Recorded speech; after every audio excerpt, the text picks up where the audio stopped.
Hello dear students, आज अपन discuss करने जा रहे हैं विब्रियो।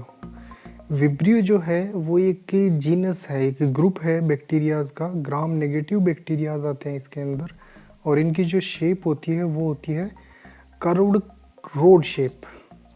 रोड शेप है लेकिन ये स्लाइटली कर्व्ड है, इसलिए अपन इसको कोमा शेप भी बोलते हैं। इसके कुछ जनरल फीचर्स, जनरल कैरेक्टरिस्टिक्स की बात कर लेते हैं सबसे पहले।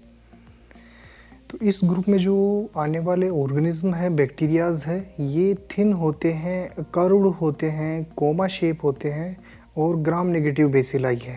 ये अपन पहले ही बात कर चुके हैं। इसके बाद अपन बात करते हैं, ये एक्टिवली मोटाइल है, और मोटाइल इसलिए क्योंकि इसके अंदर फ्लैजिला प्रेजेंट होता है। फ्लैजिला जो है इसमें वन एंड पे, वन पोल पे ही एक पोलर फ्लैजिला जो है वो प्रेजेंट होता है, जो इसकी मूवमेंट के लिए रेस्पॉन्सिबल है। फिर अपन बात करते हैं इसकी ग्रोथ की, तो ये एल्केलाइन मीडियम में ही ग्रोथ करता है, ये इसके लिए फेवरेबल है। और जो मोस्ट इम्पोर्टेंट पैथोजेनिक मेंबर है इस ग्रुप का, और ये ह्यूमन के अंदर डिजीज़ कोज करता है, इसका नाम है विब्रियो कोलेरी। तो अपन डिस्कस करते हैं विब्रियो कोलेरी के बारे में। ये इम्पोर्टेंट ऑर्गेनिज्म है विब्रियो, जो ग्रुप है इसका। मॉर्फोलॉजी की बात करें तो ये शॉर्ट कर्व्ड रोड शेप है, जिसको अपन कोमा शेप बोल सकते हैं। कोमा शेप ऑर्गेनिज्म है। साइज की बात करें तो 1.5 माइक्रोन इसकी लेंथ है, और जिसके डायमीटर है वो 0.2 से लेके 0.8 माइक्रोन तक हो सकता है। ये एक ग्राम नेगेटिव है, क्योंकि इस ग्रुप के अंदर सभी ऑर्गेनिज्म ग्राम नेगेटिव होते हैं, जो विब्रियो ग्रुप है। और विब्रियो कोलेरी भी नेगेटिव होता है ग्राम स्टेनिंग के लिए। ये अगर सिंगली प्रेजेंट है तो आपको कोमा शेप दिखाई देगा। अगर ये 2 के ग्रुप में है, और कहने का मतलब पेयर्स में है, तो ये एस शेप दिखाई देगा। ये मोटाइल होता है क्योंकि इसमें फ्लैजिला होता है, एक एंड पे सिंगल फ्लैजिला प्रेजेंट होता है। कल्चर कैरेक्टरिस्टिक्स की बात करें तो ये स्ट्रोंगली एरोबिक ऑर्गेनिज्म है। मीन्स ये ऑक्सीजन की प्रेजेंस के अंदर ग्रोथ करता है, स्ट्रोंगली एरोबिक ऑर्गेनिज्म है। ऑप्टिमम पीएच की बात करें तो अपन पहले डिस्कस कर चुके हैं कि इस ग्रुप में आने वाले ऑर्गेनिज्म एक एल्केलाइन मीडियम जो होगा उसमें ग्रोथ करेंगे। तो इसका जो ऑप्टिमम पीएच है, फेवरेबल इसका पीएच है, वो 7.5 से लेके 9.6 तक, मतलब स्लाइटली एल्केलाइन से लेके स्ट्रोंगली एल्केलाइन मीडियम इसके लिए फेवरेबल होता है। ऑप्टिमम टेम्परेचर जो है वो इसका बॉडी टेम्परेचर पे ये ग्रोथ करता है। कल्चर की बात करें तो अपन अगर एल्केलाइन पेप्टोन वाटर अगर लेते हैं तो उसके अंदर ये रैपिड ग्रोथ करेगा, क्योंकि एल्केलाइन मीडियम में ग्रोथ करता है। और साथ में उस एल्केलाइन पेप्टोन वाटर के अंदर ये पेलिकल फॉर्मेशन करता है, छोटे छोटे पार्टिकल्स के रूप में उसमें एक टर्बिडिटी शो करेगा फ्लूइड मीडिया में। और साथ में उस फ्लूइड मीडिया में जो एल्केलाइन पेप्टोन वाटर अपन ने लिया है उसके अंदर पाउडरी डिपोजिशन हो जाता है इसकी ग्रोथ के कारण। अगर इसकी कॉलोनी स्टडी की बात करें तो उसके लिए अपने को सॉलिड मीडिया लेना पड़ेगा, जो अपन न्यूट्रिएंट एगार लेते हैं। और इसमें जो इसकी कॉलोनीज़ है वो ट्रांसल्यूसेंट और एकदम राउंड कॉलोनीज़ बनाएगा, जिनकी साइज होगी 1 to 2 mm।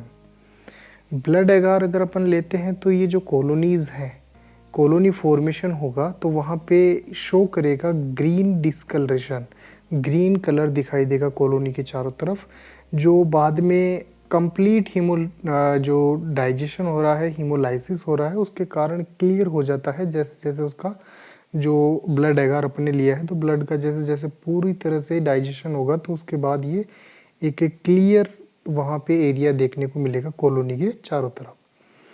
कल्चर कैरेक्टरिस्टिक्स के बाद में अपन बात कर लेते हैं बायोकेमिकल रिएक्शन की। तो बायोकेमिकल रिएक्शन में अपन स्टडी कर रहे हैं यहाँ पे जो भी शुगर्स हैं उनके साथ रिएक्शन। तो ये फर्मेंटेशन करता है, जो सभी ग्लूकोज, सुक्रोज, माल्टोज और मैनिटोल है, इनका ये फर्मेंटेशन करता है शुगर्स का। और साथ में ये करता है एसिड का प्रोडक्शन, लेकिन गैस प्रोड्यूस ये नहीं करता है। ऑक्सीडेज जो टेस्ट होता है उसके लिए ये पॉजिटिव है। ऑक्सीडेज टेस्ट अपन अगर करेंगे तो उसमें पॉजिटिव रिएक्शन देखने को मिलेगी। रेसिस्टेंस की अगर अपन बात करें तो ये ऑर्गेनिज्म जो है वो 55 डिग्री सेंटीग्रेड पर अगर अपन इसको 15 मिनट के लिए रखेंगे तो ये डिस्ट्रॉय हो जाएगा। साथ में ये जो है ड्राइंग से भी डिस्ट्रॉय हो जाता है, ड्राई एनवायरनमेंट में अगर रखेंगे तो भी ये डिस्ट्रॉय हो जाएगा। साथ में गैस्ट्रिक जूस भी इसके लिए, क्योंकि उसका जो पीएच है वो एसिडिक होता है और एसिडिक पीएच इसके लिए हार्मफुल होता है। ये एल्केलाइन मीडियम में ही ग्रोथ करता है, तो गैस्ट्रिक जूस में भी ये डिस्ट्रॉय हो जाता है। एंटीजेनिक स्ट्रक्चर की अगर अपन बात करें तो इसमें 2 टाइप्स के एंटीजन्स होते हैं, antigen O and antigen H. Antigen O जो है वो हीट स्टेबल होता है, हीट पे काफ़ी ज़्यादा वो स्टेबिलिटी शो करता है, वहाँ पे ये डीनेचर नहीं होता है और टाइप स्पेसिफिक भी है।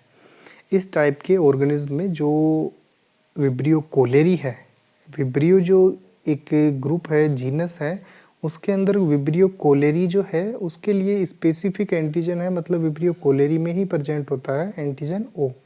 एंटीजन एच है वो हीट लेबाइल होता है, हीट के ऊपर ये डीनेचर हो जाता है और ये नॉन स्पेसिफिक एंटीजन है, मतलब इस ग्रुप के, इस जीनस के जो विब्रियो है इसके अदर ऑर्गेनिज्म में भी ये प्रेजेंट होता है।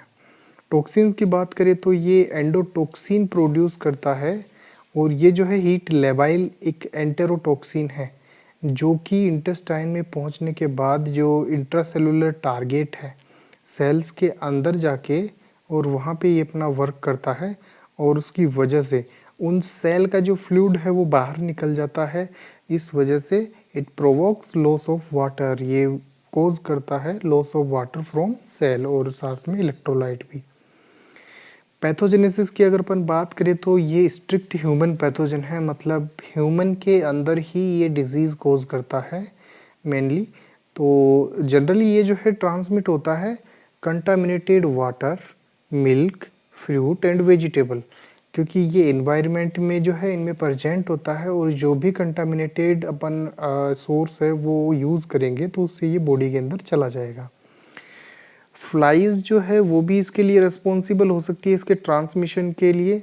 जो इन्फेक्टेड जो सोर्स है वहाँ से अगर फ्लाइज जो मक्खियाँ हैं वो वहाँ पे बैठ के जब वो फूड सोर्स तक आती है तो वहाँ तक ये विब्रियो कोलेरी को लेके आती है, तो ये ट्रांसमिशन के लिए रिस्पॉन्सिबल होती है। इंक्यूबेशन पीरियड की बात करें तो ये जो है सिम्टम्स प्रोड्यूस करना स्टार्ट कर देता है एंट्री के बाद 24 आवर्स से लेके 5 दिन के अंदर। गैस्ट्रिक एसिडिटी यहाँ पे एक इम्पोर्टेंट फैक्टर है पैथोजेनेसिस में। डिजीज़ कब होगी? जब गैस्ट्रिक एसिडिटी जो है वो कम हो और इस वजह से उसका डिफेंस जो है होस्ट का वो कमज़ोर हो जाता है और इसको मौका मिल जाता है इन्फेक्शन कोज करने का। ये जो है ह्यूमन के अंदर जाके ग्रोथ करेगा तो ये एक्यूट गैस्ट्रोएंटेराइटिस कोज करता है। जो इंटेस्टाइनल लाइनिंग है, जो गैस्ट्रिक लाइनिंग है, वहाँ पे इन्फेक्शन और इन्फ्लामेशन ये कोज करता है। जब ये इंटेस्टाइन तक पहुँचता है तो ये मल्टीप्लाई करेगा वहाँ पे और साथ में प्रोड्यूस करेगा एक्सोटॉक्सिन। उस एक्सोटॉक्सिन के कारण क्या होगा? आउट पावरिंग होगी, फ्लूइड जो है वो बाहर निकल के आ जाएगा सेल से ल्यूमन के अंदर। तो क्योंकि ये जो है दोनों तरफ के एंटेरोटॉक्सिन जो है प्रोड्यूस करता है, एंडोटॉक्सिन और एक्सोटॉक्सिन। ये जो है मेनली सिम्टम प्रोड्यूस करेगा डायरिया और इसका जो स्पेसिफिक सिम्टम है वो है राइस वाटर स्टूल। जो स्टूल है वो राइस वाटर की तरह होगा और इसकी वजह से वोमिटिंग होगी, डिहाइड्रेशन कोज होगा, क्योंकि ये फ्लूइड को जो वाटर है वो उसको इंटेस्टाइनल सेल से लाइनिंग से बाहर निकाल रहा है और इलेक्ट्रोलाइट का भी लॉस हो रहा है। लेकिन यहाँ पे 10⁻10 इतने ऑर्गेनिज्म जब बॉडी में एंटर हो, अपन इंजेस्ट करें, तब जाके वहाँ पे चांसेस होते हैं कि ये गैस्ट्रिक एसिडिटी से बचते हुए कुछ ऑर्गेनिज्म आगे की तरफ निकल जाए और ये सारे जो इन्फेक्शियस कंडीशंस है वो कोज कर पाए। लैब डायग्नोसिस की अगर अपन बात करें तो हीमेटोलॉजिकल इन्वेस्टिगेशंस की बात कर लेते हैं। तो डायग्नोस्टिकली जो है अर्ली स्टेज के अंदर स्टार्टिंग में जो है यहाँ पे सिग्निफिकेंट नहीं है हीमेटोलॉजिकल इन्वेस्टिगेशन। जब तक वो ब्लड के कांटेक्ट में नहीं आता तब तक कोई टीएलसी डीएलसी में यहाँ पे इंक्रीज़ अपन नहीं देखेंगे। यहाँ पे उनकी जो लेवल है वो इंक्रीज़ नहीं होगा क्योंकि वो ब्लड के कांटेक्ट में नहीं आया है, वो केवल ल्यूमन के अंदर ग्रोथ कर रहा है। तो इस वजह से स्टार्टिंग में जब ये इन्वेड नहीं होता है, ब्लड के कांटेक्ट में नहीं आता है, तब तक सिग्निफिकेंट नहीं है हीमेटोलॉजिकल इन्वेस्टिगेशन। लेकिन लेटर ऑन जो है बाद में स्टेजेस के अंदर इसमें इंक्रीज़ मिलेगा आपको उस पेशेंट में हीमोग्लोबिन लेवल, जो कि 15 से लेकर 25 mg पर ग्राम पर डीएल जो है ये बढ़ा हुआ मिल सकता है। साथ में पॉलीसाइथेमिया होगा, जो आरबीसी काउंट है उनकी कंसंट्रेशन है वो बढ़ी हुई मिलेगी।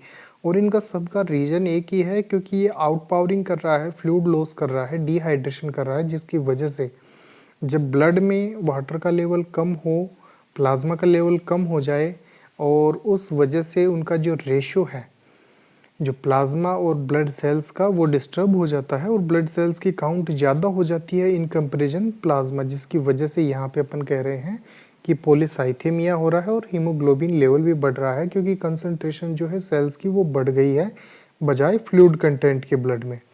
बैक्टीरियोलॉजिकल इन्वेस्टिगेशन की बात करें तो जो फीसेज है अपन कलेक्ट कर सकते हैं, एक स्टेराइल कंटेनर लेके उसको कलेक्ट करेंगे, और रेक्टल स्वाब भी अपन ले सकते हैं, और तब अपन एल्कलाइन पेप्टोन वाटर यूज़ करेंगे ये जो अपन कलेक्ट कर रहे हैं स्पेसिमेन उसके लिए। स्मीयर एग्जामिनेशन करेंगे अपन सैंपल कलेक्ट करने के बाद जो इन्वेस्टिगेशन के लिए। तो स्मीयर एग्जामिनेशन में अपन देखेंगे कि जो अपन ने कलेक्ट किया है स्पेसिमेन फीसेज से या जो रेक्टल स्वाब से, तो उसका एग्जामिनेशन करेंगे स्लाइड प्रिपेयर करके। तो वहाँ पे अपने को ग्राम नेगेटिव ऑर्गेनिज्म दिखाई देंगे, जिनकी शेप कोमा शेप होगी, और अरेंज्ड होंगे वो या तो सिंगल तो अपने को कोमा शेप दिखेंगे, और अगर पेयर्स के अंदर हैं तो वो एस शेप में दिखाई देंगे। ये इसका लैब डायग्नोसिस जो है, इसमें अपन सीरोलॉजिकल इन्वेस्टिगेशन की अगर बात करें तो इसका कोई ख़ास यूज़ नहीं है, क्योंकि सीरोलॉजिकल वैल्यूज़ तब बढ़ती है जब आपके ब्लड के कांटेक्ट में कोई एंटीजन आए, कोई पैथोजन आए, तब वहाँ पे जो है एंटीबॉडीज़ देखने को मिलेगी। तो सीरोलॉजिकल टेस्ट यहाँ पे अपन यूज़ बहुत कम चांस में करते हैं, क्योंकि सीरोलॉजिकल टेस्ट इफ़ेक्टिव नहीं है, क्योंकि ये एंटीबॉडी टेस्ट है, और एंटीबॉडी इंक्रीज तब होगी जब वो ऑर्गेनिज्म या एंटीजन ब्लड के कांटेक्ट में आए। फिर भी अपन जो है अगर कोई सीरोलॉजिकल इन्वेस्टिगेशन कैरी करते हैं अदर इन्वेस्टिगेशन के साथ में, तो यहाँ पे अपन जो है विब्रियोसाइडल एंटीबॉडी टेस्ट जो है मोस्ट यूज़फुल है, काफ़ी बार अपन यूज़ करते हैं।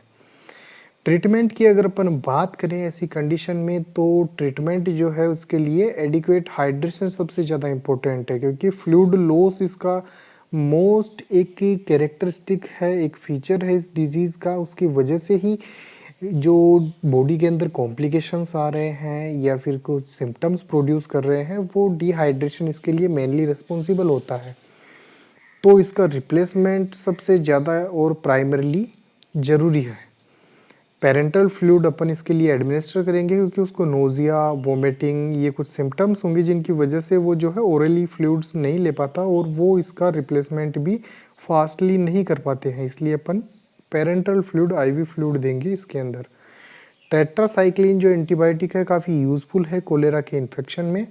और वैक्सीन की अगर अपन बात करें तो कोलेरा वैक्सीन इसके लिए जो किल्ड कोलेरा वैक्सीन है वो अपन इसके लिए दे सकते हैं, और ये 1 ईयर के लिए जो है 1 ईयर के लिए ये प्रोटेक्शन प्रोवाइड करवाती है।